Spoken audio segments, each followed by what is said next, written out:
இப்ப நடக்கக்கூடிய நடவடிக்கை எல்லாம் பார்க்கும்போது திமுக தாவேக்காண்டு தான் போயிட்டு இருக்கு, மற்ற கட்சிகள் எல்லாரும் ஓரங்கட்டப்பட்டார்கள் அப்படின்னு ஒரு கருத்து யார் சொல்றாங்க?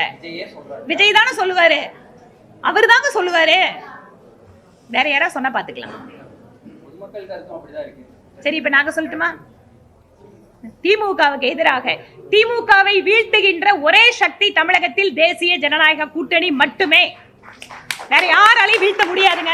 திமுகவை தோற்கடிக்கணும்னு சொன்னா அது அண்ணா திராவிட முன்னேற்ற கழகம், பாஜக, மற்ற கட்சிகளோடு இணைந்திருக்கக்கூடிய தேசிய ஜனநாயக கூட்டணி தான் வெல்வதற்கான ஒரே கூட்டணி. அதனால மத்தவங்க என்ன வேணா சொல்லிக்கலாம்.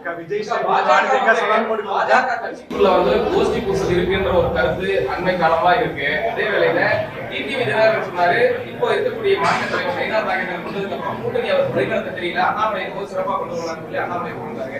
அதுக்கு தகுந்த மாதிரி இன்னைக்கு அண்ணாமலை சொல்லி டிடிவி பாத்துருக்காரு. இது எப்படி பாருங்க?